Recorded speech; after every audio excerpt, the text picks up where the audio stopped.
राधे राधे भक्तों, आप सभी का स्वागत है हमारे चैनल लाडली जी ब्लॉग में। और आज हम आपको पुत्रदा एकादशी व्रत कथा सुनाएंगे। पौष मास के शुक्ल पक्ष की एकादशी। धर्मराज युधिष्ठिर बोले, हे श्री कृष्ण, आप पौष मास के शुक्ल पक्ष की विस्तार से समझाइए। इस दिन कौन से देवता का पूजन होता है तथा इसकी विधि क्या है। इस पर भगवान श्री कृष्ण बोले, पौष मास के शुक्ल पक्ष की एकादशी का नाम पुत्रदा है। इसका पूजन विधि पूर्वक करना चाहिए। मैं श्री नारायण भगवान की पूजा करनी चाहिए। इसके पुण्य से मनुष्य तपस्वी, विद्वान और लक्ष्मीवान होता है। इसलिए मैं एक कथा कहता हूँ, आप उसे ध्यानपूर्वक सुनो। द्रावती नाम की नगरी में श्वेत केतु मान का एक राजा राज्य करता था। वह निसंतान था। उसकी स्त्री का नाम शव्या था। वह सदैव निसंतान होने के कारण चिंतित रहती थी।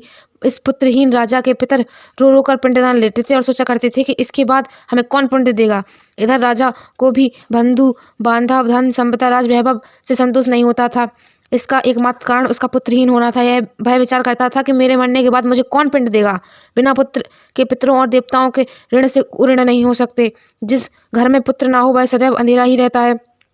इस प्रकार राजा रात दिन इसी चिंता में लगा रहता। एक दिन राजा ने अपने शरीर का त्याग करने की सोची, परंतु राजा घोड़े पर सवार होकर वन में भ्रमण करते हुए पशु पक्षियों और वृक्षों को देख रहे। उन्होंने वन में देखा कि वन्य जीव भ्रमण कर रहे हैं। कहीं हाथी अपने बच्चों और हथिनियों के बीच में घूम रहे हैं, तो कहीं सियार कर्कश शब्द कर रहे हैं। वन में मोर नृत्य कर रहा है।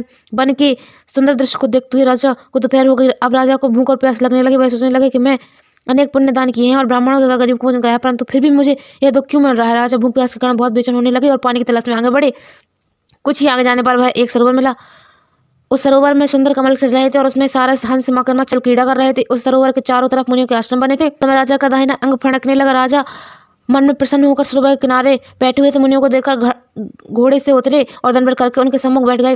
राजा को देखकर मुनीश्वर बोले, हे राजन, हमें तुमसे अत्यंत प्रसन्न है। तुम इस जगह क्यों आए हो, सो कहो। इस पर राजा ने उनसे पूछा, हे मुनीश्वरों, आप कौन है, यहाँ किस लिए पधारे हैं। मुनि बोले, हे राजन, आज पुत्र की इच्छा को पूर्ण करने वाली तथा संतान सुख देने वाली पुत्रदा एकादशी है। हम लोग विश्वदेव और इस सरोवर में स्नान करने आए हैं। इस पर राजा बोले, हे मुनीश्वर, मेरे भी कोई पुत्र नहीं है।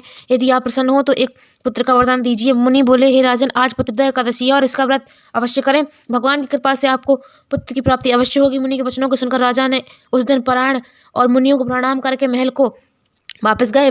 प्रभु के आशीर्वाद से रानी ने गर्भधारण किया और 9 महीने के पश्चात एक पुत्र रत्न पैदा हुआ। वह सुकुमार बड़ा होकर अत्यंत वीर, धनवान, यशस्वी और प्रजापालक राजा हुआ। भगवान श्री कृष्ण बोले, हे राजन, पुत्र की प्राप्ति हेतु पुत्रदा एकादशी का व्रत करना चाहिए। जो मनुष्य इस महत्व का श्रवण और पठन करता है उनको संतान सुख की प्राप्ति होती है और अंत में वैकुंठ मिलता है। यदि आपको वीडियो अच्छी लगी तो चैनल को सब्सक्राइब करें, वीडियो को लाइक करें और ज़्यादा से ज़्यादा शेयर करें। राधे राधे।